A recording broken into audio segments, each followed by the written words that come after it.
Welcome, friends. This is Economic Update, a weekly analysis of major economic events, trends, developments in our environment, national, international, all the things that shape our jobs, our incomes, our debts, and what we hope for our kids in the way of an economic future. I'm your host, Richard Wolff. I've been a professor of economics all my adult life, and I currently teach as a visiting professor at the New School University in New York City. I also write regular columns for Truthout. Truthout.org is a remarkable, independent, courageous source of news and analysis every day.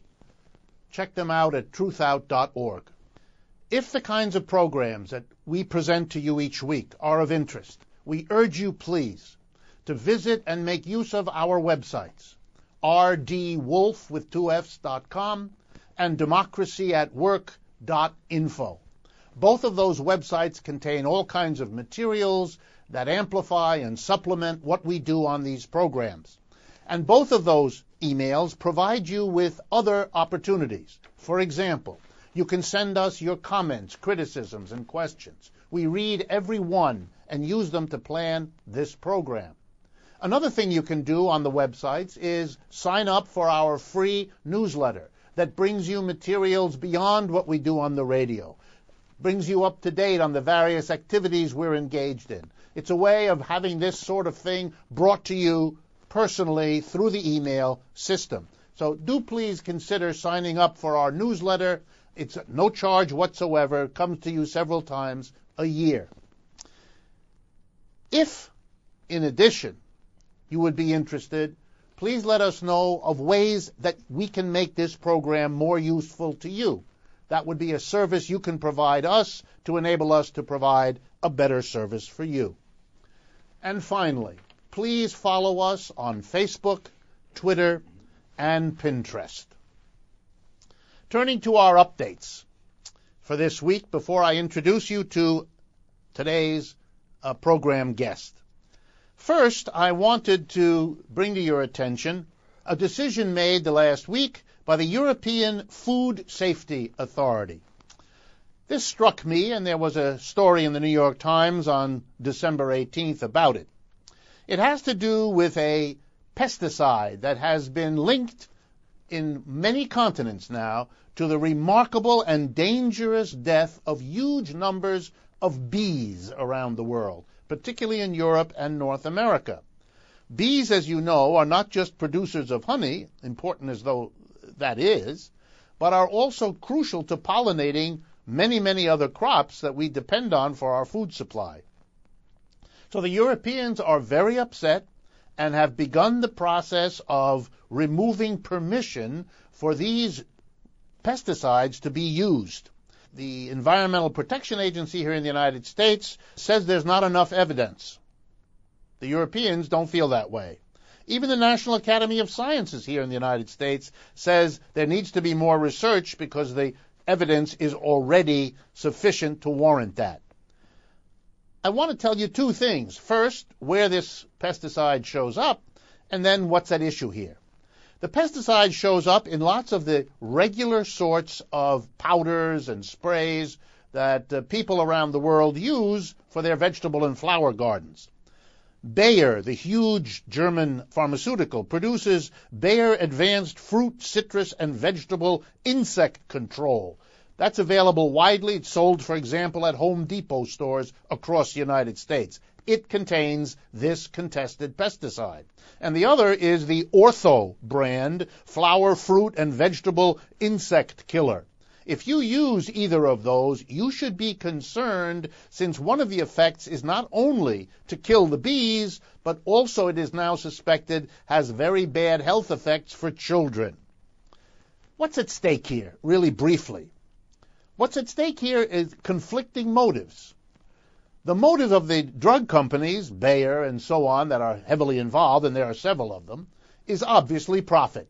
This is a very profitable product They want to continue using it. So they immediately issued statements that the evidence isn't sufficient and that there are other factors involved, the usual claim by a profit-making capitalist corporation to be allowed to continue to do what other people, in this case governmental and private scientific agencies, are disputing. On the government side, their motive is presumably to keep the population safe, but let's be unkind and assume that the government overreaches sometimes, bans things without the complete story. Then let me leave you with this question.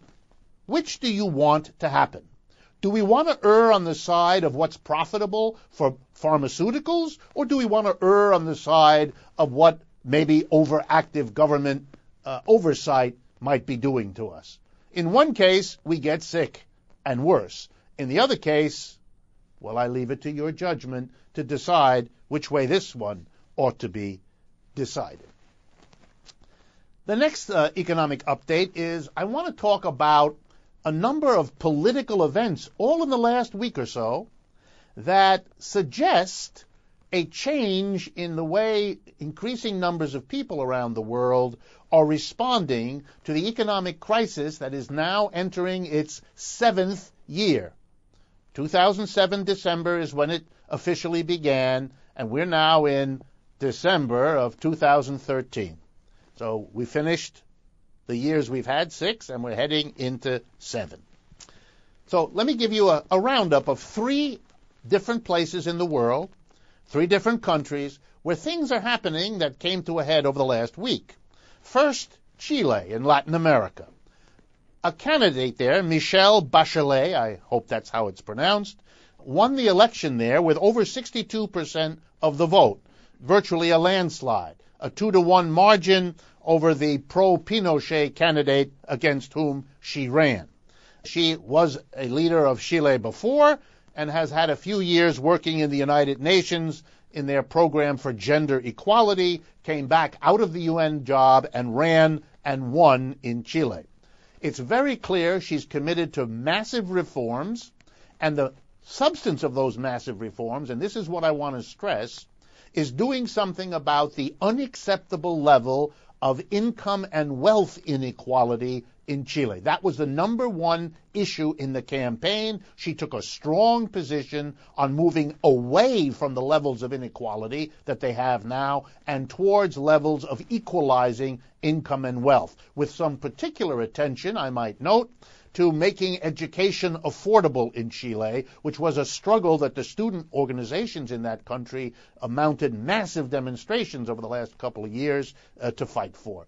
I think that's an interesting movement of the voters in Chile, a country that has not been as badly hit by the crisis as many another in the world, but nonetheless has experienced the same growing inequality, and here is a reaction against it. The second example comes from the city of New York. Over the last week, we have had the last major speech of the outgoing mayor, Michael Bloomberg, and the first major economic speech of the incoming mayor, Bill de Blasio. And you couldn't have had a more stark demonstration of what I'm trying to get across. The contribution of Mayor Bloomberg, and there really is no polite way to describe this other than wondering what planet exactly he lives on, his comment was that the big problem facing New York, and I am not kidding, the big problem facing New York is the danger that politicians will work hand in glove with unions, labor unions, and thereby do harm to the future of New York. Now, of course, the reality, for anyone who's not in the 1% with Michael Bloomberg, the reality is we have had 6 years of stunning demonstrations of the awful consequences for our entire world economy from the collusion between politicians and large banks and other major corporations.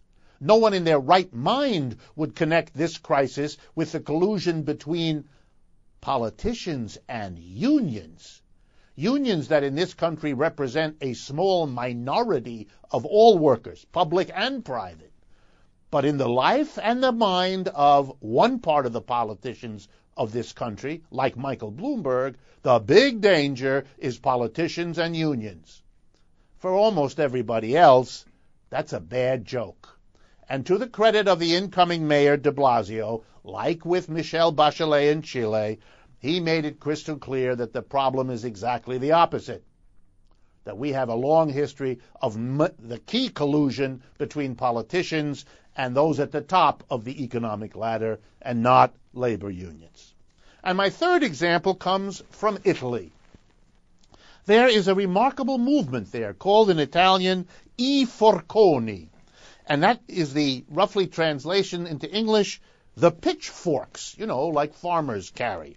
There are massive movements in the last week or two across most major Italian cities, Rome, Milan, Venice, Siena, and so on, of massive groups of people from across the political spectrum, the left and the right and the middle, denouncing the politicians of Italy for having imposed on Italy a horrific austerity program that magnifies the damage of the economic crisis that has hit Italy by putting on top of it an austerity program that preserves the privileges of the rich at the expense of even more suffering on the part of the mass of people. An extraordinary outpouring that led to the Interior Ministry of Italy, one Angelino Alfano, to make the following statement. Protest could heat up and lead to a spiral of rebellion against national and even European institutions. How interesting. What you reap, you can also sow. Or I think it goes the other way around. In any case, you get the idea. Next update has to do with colleges and universities here in the United States. I have given reports and updates in the past on the growing use made by universities of non-tenured professors, people who are teaching more and more courses across the universities for less and less money. They don't give your usual PhD graduate the kinds of jobs that used to be given, where you teach 2 or 3 courses a semester, you have the time and the support from the university to keep up with the research, to be as good a professor as you're capable of being and as your discipline permits you to be.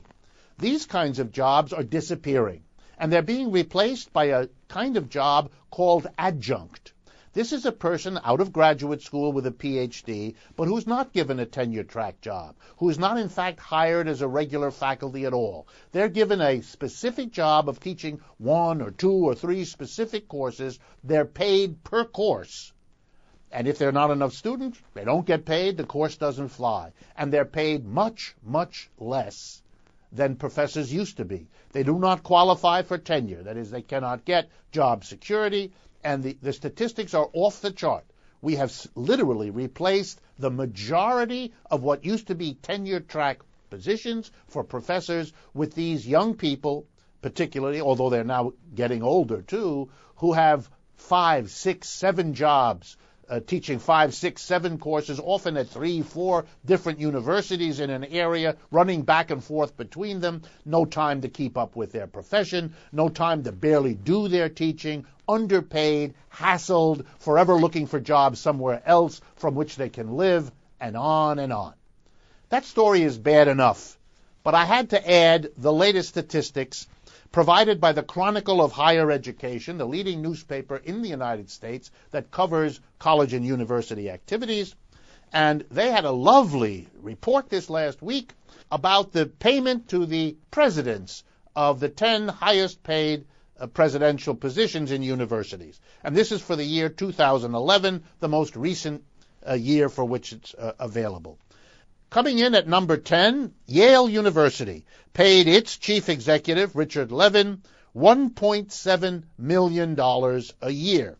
I could list you all the others, and part of me would like to, but I'm going to jump to number 1.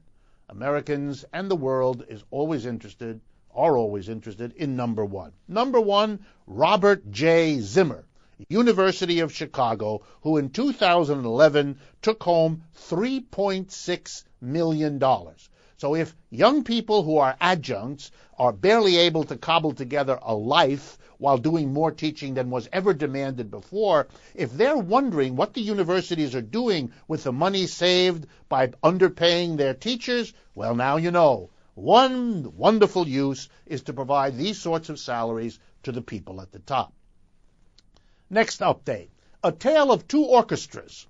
First is the New York Philharmonic, perhaps the most famous orchestra in the United States, and the other one is the Minnesota Philharmonic, located in Minneapolis, St. Paul. What a story of difference. In both cases, the management of the orchestra is trying to pay less to the musicians. That's right. Even if you're a professional musician, even if you're at the top of your game, you don't escape from this economic crisis, and you're going to be whacked too. So the Philharmonic in New York, the musicians finally settled, and here's what the contract announced this last week gives them. 1%, I'm assuming that's 1% per year over the next 4 years, but you have to subtract from the 1% a year the fact that they are now going to have to pay a portion of their medical coverage before that was included in their salary. Well, 1% a year for the next 4 years means you're not even keeping pace with inflation. It means a musician is going to be able to buy fewer goods and services. But when you factor in that they're going to have to pay for their health care also a portion, then this is a key wage cut for the musicians. In Minnesota, they tried to do the same thing, but the musicians there reacted differently. They rejected the demands for wage cuts. And they've now reformed themselves as a collective workers' cooperative of musicians. And they are getting their concert series underway, and they're going to proceed, and they've responded to the demand to hurt them by this economic system by saying, we're going to change the rules of the game. We're not going to fold. We're not going to accept less. And if we do have some hard times, we're going to do it as a group making our own decisions, not being ripped off by the management and the others that typically dictate what happens. So I want to congratulate the musicians of the Minnesota Symphony for having the courage to form a workers' cooperative among their musicians, to launch their concert series, and to show that they're not going to knuckle under, and to give a different model from that offered by the Philharmonic of New York. Well, as usual, I have more updates, but we don't have the time. So I want to switch over, and I want to introduce you to my guest. So I want to begin by welcoming Professor Juan Flores to the program. So thank you very much for coming. Thanks, Vic. Let me tell you all who Juan Flores is. He's a professor in the Department of Social and Cultural Analysis at New York University in New York City. Affiliated with the Latino Studies program, his main scholarly interests include Puerto Rican and Latino and Latina culture, diaspora and transnational communities, social and cultural theory, and the Afro-Latino experience in the United States. He is the author of more books than we have the time to list for you here, and the winner of an equally impressive number of awards. He lectures widely, serves on a range of editorial and advisory boards, and is a founder of Afro-Latin Forum.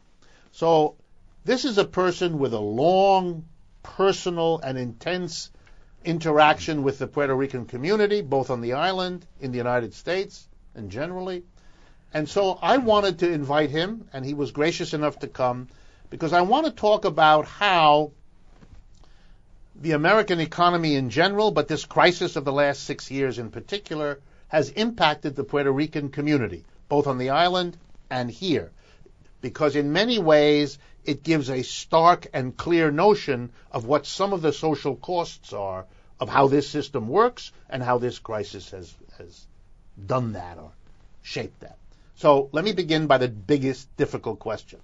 Give us an overview of how this crisis has impacted Puerto Rico, its economy, its politics, its culture. Great. Okay. Well, first of all, everything that happens in Puerto Rico economically is conditioned by the United States. Puerto Rico is a direct colony of the United States, which means that its entire economic and political life are managed and manipulated from the center, from Washington and from Wall Street. So the whole economy of the society is floating is a floating kind of outcome of whatever happens here, and usually much, much worse. So as bad as things get here, they're always much worse in the colonies and among oppressed or poor people in general. But in colonies, you could really see how it works, the direct effect of this. In fact, there's a statement, there's a kind of a little saying that we say that if the Americans get a cold, we get pneumonia. So it's much more severe down there. And in fact, the crisis, there's always a state of crisis there. So it's almost like there's no non-crisis in a colonial economy. However, the present configuration of that didn't happen in 2007, but in 2006, it was actually preceded the crisis here. And in 2006, it got to a point where they actually had to have a government shutdown for most of the year. The government was shut down. And why did this happen? Why did this happen? There were a range of reasons. One of the reasons was that in 2006, the tax loopholes and credits that were given to U.S. corporations for setting up shop in Puerto Rico that was introduced in 1976 expired. 30 years had elapsed, and all of a sudden, this way of the economy getting juiced up by the presence of U.S. corporations who were there on a tax holiday. Because if they do that, they're exempt from all taxes. So of course they went down there in droves in the 70s and in the 80s and so forth, and it was really a great boon for them. And then it began to get clear. Well, this isn't going to last forever. This is a temporary fix, and that fix is going to end. So it was actually set up for a 20-year span, and in 1996 they decided to give it another 10 years. So then that second round elapsed. At that point, things really went. That was clear that something because they would finally have to pay taxes. They'd finally have to pay taxes. So that was a clear signal, of the crisis. Now, another thing that happened at that point was also that the pension funds were getting to be too much to deal with. So they decided to just suspend the pension funds. So no more pensions. And then they the Puerto Rican government simply stopped paying pensions to retired people? Just froze them. It froze the pension funds at that point. So people freaked out. Then they shut the government down, which put 150,000 public workers, and the economy is largely public labor. The public sector is a very huge part of the labor force in Puerto Rico. 150,000 of them were put out of work like that from one day to the next, where their salaries were frozen. They had no income. This is in 2006. And 1,500 public schools were closed, were shut down.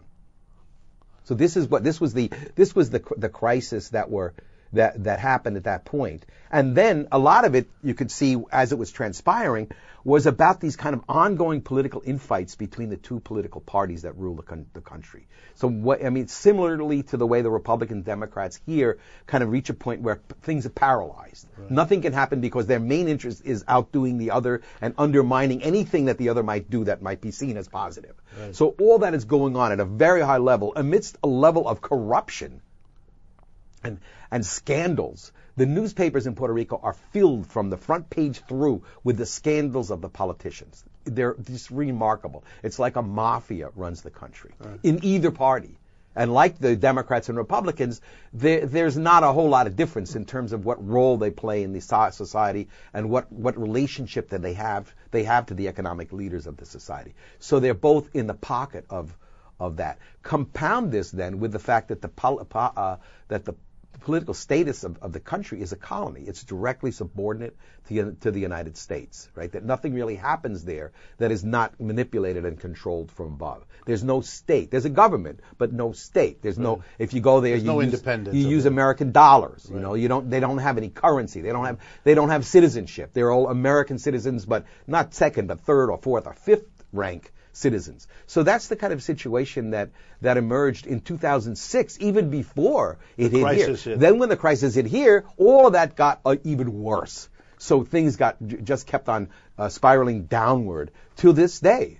To right now, it's just worse than ever. And so the politicians run up to Washington to try to lobby for some kind of, a grace or some kind of generosity or some kind of injection. And the Washington politicians are so busy dealing with stuff here that they tell them, sorry, just use what we give you better. We're not going to give you any more. Just use it better. and send them back. So that's in a nutshell sort of what happened to the economy. What was the point where the recession officially set in, and which goes on until right now as we speak. Can you give us a rough idea of things like the unemployment rate and some the unemployment rate statistics? in Puerto Rico, the official unemployment rate, and that really has to be emphasized even more than it does here in Puerto Rico, is 15%. 15%. So more than double what's here on the More mainland. than double what's here, and that's a serious underestimate of the people that are unemployed or partially employed or temporarily employed or no longer looking for work, as we know. Right. So that a lot, when you walk down the streets there's like loads of people hanging out in the street during weekdays because they don't have a job. It's really like that, So, and then the whole economy is sort of dependent on these infusions of federal gimmicks and tricks and injections of stuff just to keep it afloat, more or less afloat.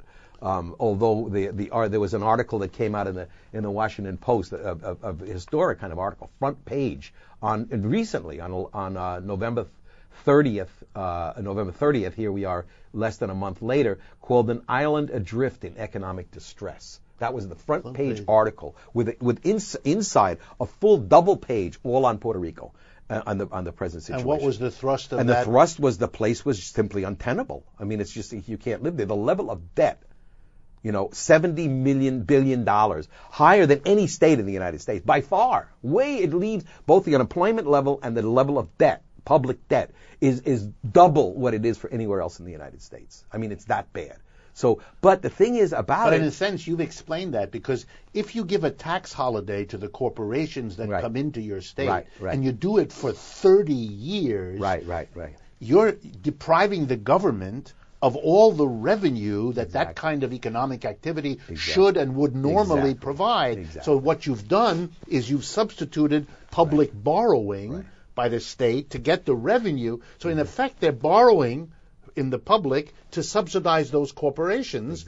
But it ends up that it's the debt of the government which it then has to impose on the people. Which it imposes through the usual austerity measures, and they're rampant. They go crazy. And then there's another economic dimension that is not often talked about, and which I myself don't have my mind completely wrapped around. But the whole economy depends on bonds, and the bonds are invested in by mutual funds, U.S. mutual funds.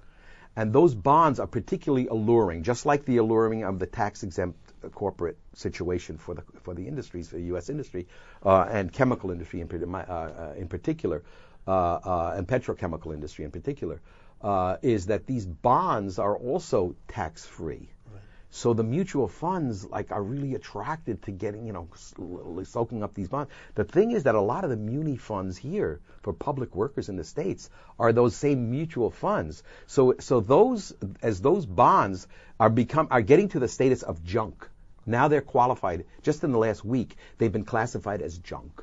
So they're no longer attractive to the mutual funds, and as a result, those mutual funds are going to have severe problems, which are then going to affect even public workers in the U.S. So these are concerns that we should have for the people of Puerto Rico. But anything that happens there, just as anything that happens here is an upshot of what happens here, it comes back up to haunt us. But it haunts not the government or the corporations, it haunts the working people in this country. So there's a direct link between the colonial status, the structural reasons for these problems, and the condition of working people in the United States. So we should be concerned about what happens on that little island in the Caribbean. There's also a historical parallel that this is what happened in every country that set up colonies, whether it's France or Belgium or England or Germany.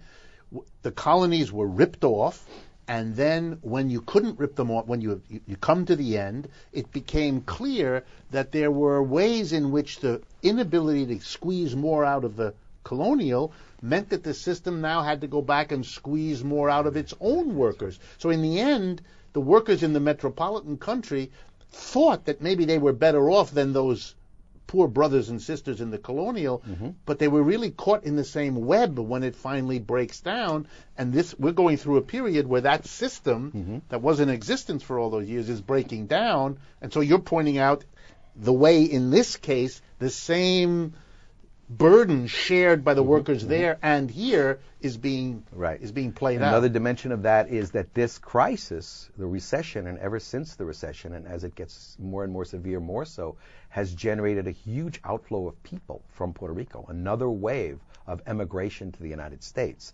This time, not so much the really poor unskilled workers that it did in the 40s and 50s with that avalanche. Now it's the kind of skilled and semi-skilled workers that are coming over because they can't get anything. There's no work for them. There's no opportunity. So they're coming in and they're filling a rank within the labor force in the United States that is in fact going to be at odds with some of the people in the United States. So there's competition, as of course the big fear that the immigrants take our jobs and all that stuff. Well, now it's not the labor. It's not like the Salvadoran day laborers. This is people that are coming in at this middle rung of the, with a certain amount of education, with certain amount of professional skills that they can't sell down there. There's no place for them. So they're flocking into Orlando. They're flocking into Austin, Texas. They're flocking to different parts, not so much New York now, Jersey's, parts of Jersey. And they're feeling that kind of wrong. And now we're talking about tens of thousands have come over just in the last 2 years. Here again, I'm just so struck by your earlier point here again, the impact on the United States. If you abuse your colony, it comes back to bite you in your own rear end. And so now we make it untenable. Educated people, which Puerto Rico desperately needs, are leaving and coming to the United States where there's already a job problem, competing for it because no other option is left for them. And instead of getting angry at these folks for trying to make a life, the obvious better way to go is to understand this is a system that isn't really working. And I'm also reminded that Spain, Italy, Greece are experiencing the same exact outflow of educated young people. And think of it, Puerto Rico bore a good portion of the costs of training and educating people who, once they're trained and educated, bring their productivity to another society which didn't have to pay the costs of developing that skill. There's a kind of exploitation that's going on. It's a drain. Juan, give me a second. We're going to take our mid-program break. And folks, please stay with us. We'll be back in a number of seconds. Welcome back, friends. This is Economic Update. We're now ready to go to the second half of our program. I want to remind you our guest is Professor Juan Flores, who I'm discussing the issue of Puerto Rico and its relationship to and its suffering under being a colony, and being a colony at a time of economic crisis lasting a long time in the country for which it is a colony. I also want to remind you, as always, that if you want to pursue the topics we're dealing with here, take a look at our websites, rdwolf.com and democracyatwork.info, where you can participate, communicate, sign up for the newsletter, and in other ways take advantage of the materials that build this program. Okay, Juan, let me go back and let me ask you to reflect. I mean, you've done a lifetime of thinking about Puerto Rican society and culture there and in the United States. Can you give us a sense of your view about the longer-term impacts that this colonial situation and this crisis, what's going to happen to Puerto Rico and Puerto Ricans there and here in the longer run? How is this going to play out? What are the costs, in a word, for an economic system that works this way? Well, it's always very, very vulnerable and always very prey to the vicissitudes of the U.S. economy, And in this case, the United States is being appealed to by the politicians, the kind of colonial politicians down there, to do something, help us out, give us another injection, do something. So the United States decides, okay, well, what we're going to do is we're going to appoint a commission and send them down there to figure out how to do this, what we can do to help. And how can we're not going to give them any more money. They make it very clear up front, no more money. Just a better use of the money you were sending, that your guys are getting. You got to use it better, more wisely, and so forth. The thing is, when they went down there, and these are all people from the government, U.S. government, from the different cabinet positions and so forth, the agricultural department, the environmental this, going down there, and it becomes clear that this is probably the first step in a kind of receivership, that the country is unable to deal with its own economic crisis, which of course is caused by the crisis here and the economic situation, which could easily lead to a kind of a financial control board, the way that they had for New York City. And the way they have the Detroit right now. In fact, it's the most common comparison of Puerto Rico is with Detroit. It's also called the Greece of the Caribbean and the Spain. Those analogies which you mentioned, but Detroit is the one that's most similar to Puerto Rico. It's in the number of public work, and the whole pension fund thing is pretty close to identical. The levels of unemployment, the blight that is obvious in that part of society. The difference is that while Detroit, as I understand it, can declare bankruptcy, the Puerto Rico is treated as a state, so it's technically not allowed to declare bankruptcy. So it seems as though the next thing is default, complete default, at which time the United States may well move in and pump up its colonial control over the island and make it even more of a direct, as it did with the Dominican Republic, I remember at the beginning of the 20th century, because of the debt that accumulated to such a degree, the United States just went in and took control, basically, over the situation. And so this would be then returning the colonial status of Puerto Rico to an earlier time in its history when it didn't elect its own governor, when it was appointed by the President of the United States. In the middle of the century, in the 40s and 50s, they changed the colonial status and established what's called the Free Associated Statehood, the Commonwealth status, which it still has to this day. And that meant that the people of Puerto Rico elect their own governor, right? Their own colonial governor. It's very likely, if this just intensifies, and it shows no signs of abating, there's no sign of like, wow, we're going to get out from under this, that there's going to be an increased colonial control, over the island, and that it will be more under the grip of the United States, even while some of the people in Congress say, oh, we should make it a direct state of the United States. It can still be a colony, even if it's a state. They're not saying that, there's no solution to colonialism by just making it a state of the United States. It's still a colony of the United States, as a country, because it is a country. Puerto Rico is a nation, it's a country. So anyway, that is one of the possible projections that could happen. Now, of course, then you ask, well, what about resistance? What about there must be something? Well, even if I want to get to the resistance, but one more thing. Again, allow me to remind all of us the history here.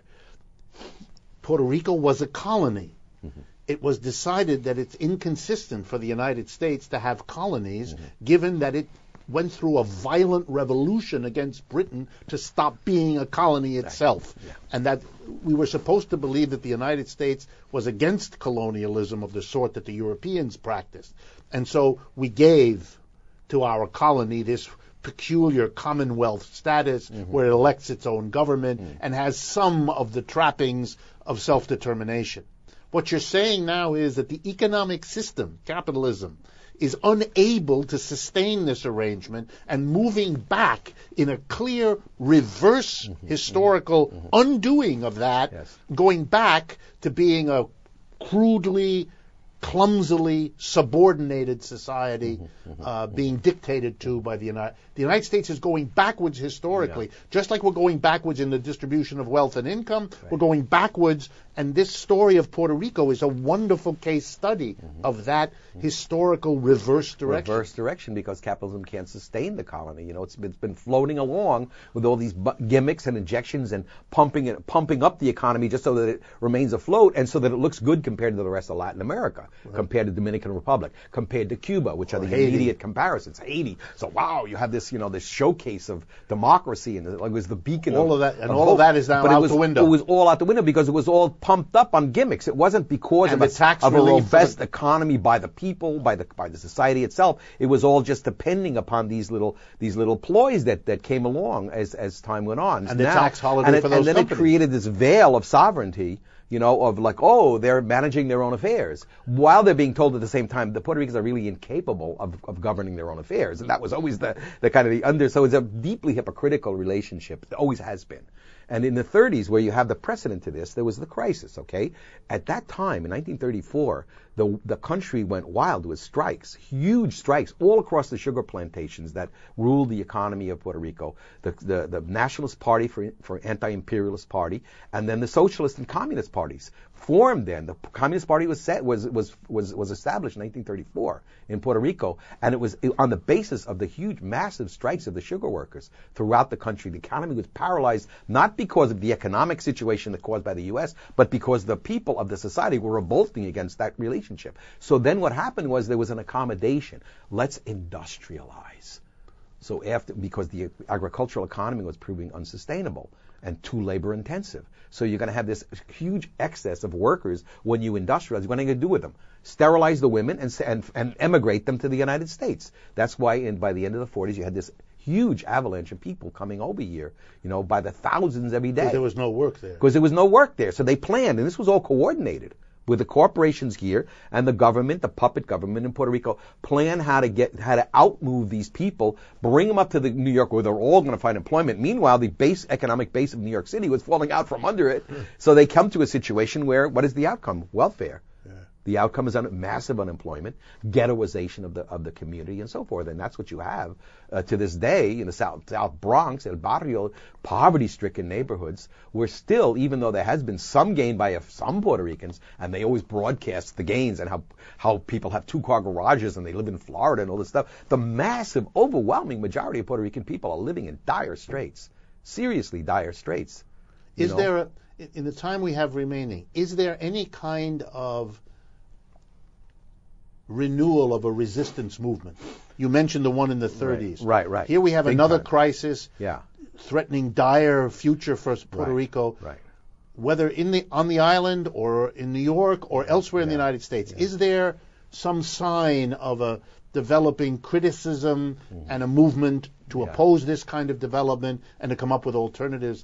In the remaining minutes we have, tell us a little bit about what there is. There's definitely signs in many different directions, many angles. Of course, there have been decades of smashing the labor unions, so that, as you described before in your update, the organized labor is in serious trouble, and very weakened by these developments. However, you have several strong elements within the labor movement that are still very militant and very opposed to these things. And so immediately after, for example, during the government shutdown, with the freezing of the pension funds and the back in 2006, and then every step along the way, there have been spontaneous protests, and some of them actually very quite organized by various groups, including labor, but also even some of the church, is involved. But also you have big environmental movements in Puerto Rico, which always coalesce with these movements. You have the formation of new parties, because it's been dominated by two, and then the third, the Independence Party, gets a very tiny fraction of the vote and doesn't really have a program for the working class on the island. So it's been a kind of independence movement without a class kind of analysis to it. So as a result, some more working class oriented and community oriented organizations have formed and are becoming more activated over time. Then in the university, which you mentioned, the university's in dire shambles. I mean, in terms of administration and budget and so forth.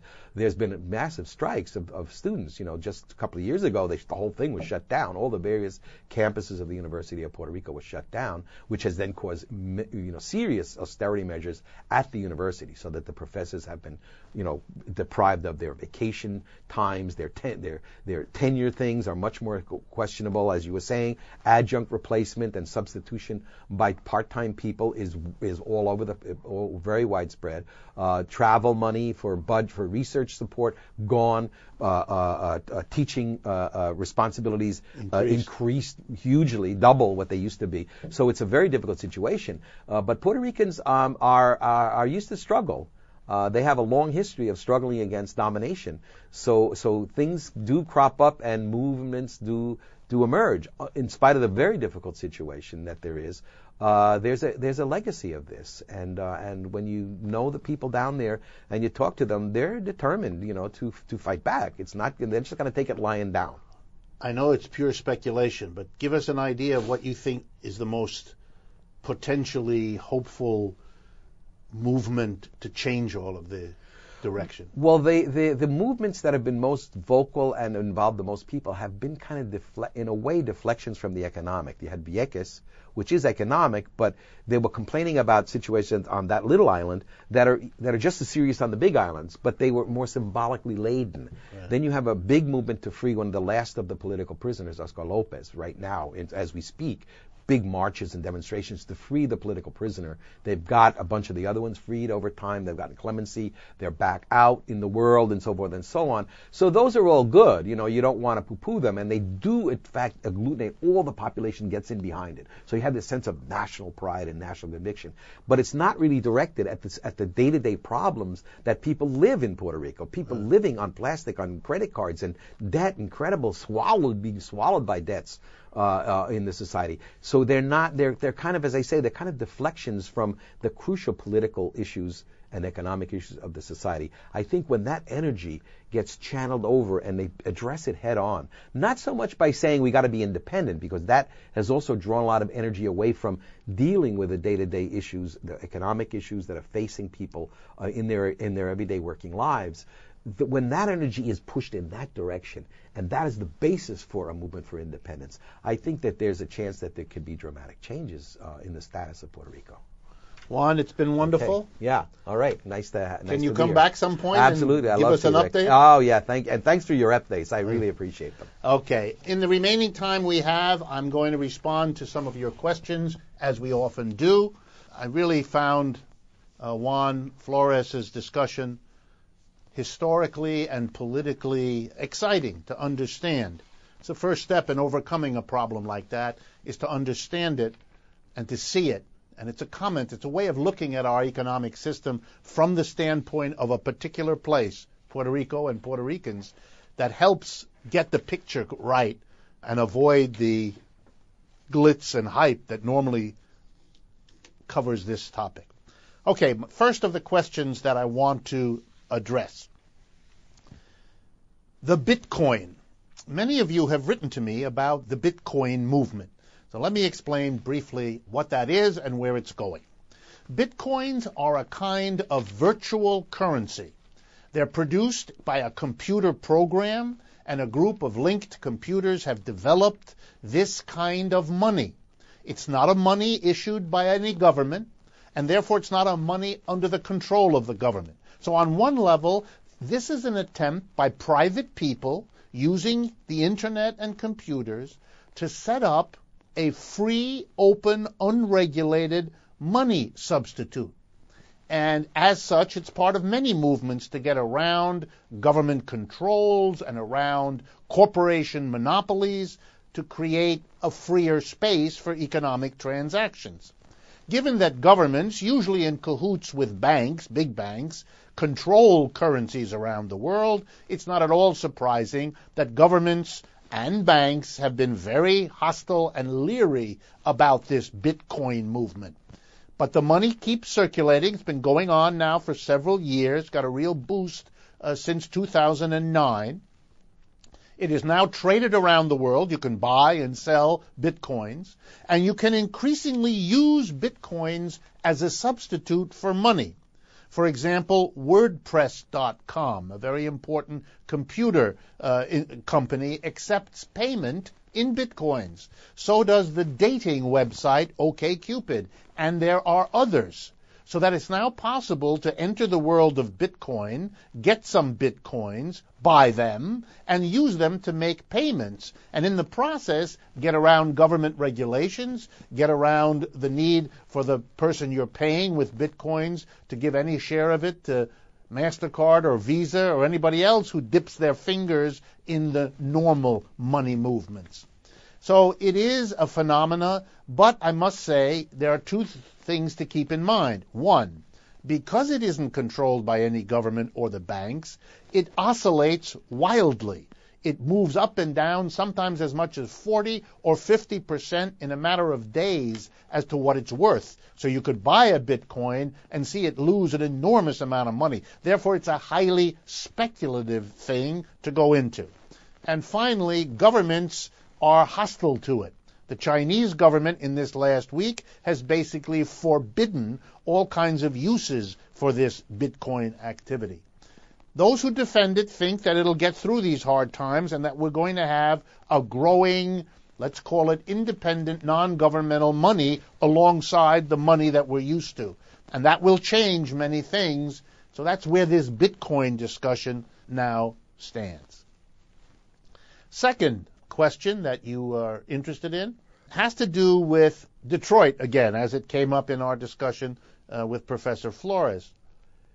Detroit saw a decision by a bankruptcy court that basically said that the city, in dealing with its bankruptcy, could not only refuse to pay back all it owes to creditors, but could consider pensioners, people who had retired from a lifetime of working for the city of Detroit. It could also cut their pensions. In other words, it looked upon the pension as a kind of debt that the city had. And many of you asked me, isn't that illegal or unconstitutional? First, because the Michigan Constitution specifically forbids doing that. And number two, because the U.S. Constitution forbids the government from passing laws that infringe on freely arrived at contracts. We're supposed to be a society that makes the contract sacrosanct. If two people sign a contract voluntarily, then it's binding. I think here there's a practical and a legal question to be answered in terms of the economic effects. First, the practical question. Every law in economics, and I believe this is true outside of economics, but this is a program about economics. So every law in economics has exceptions, and the reason it has exceptions is sooner or later every law in economics that covers economics clashes with another law. So let me give you some examples. Can a man and another man, or a man and a woman, or a woman and a woman, can they make a contract in which one of them provides prostitution services to the other? The answer is sure, you can make such a contract. But the government passes laws that invalidates that contract. So here's an example where two different concerns, the sanctity of contracts on the one hand and the opposition to prostitution on the other, clash. And then you have a situation where an exception is made.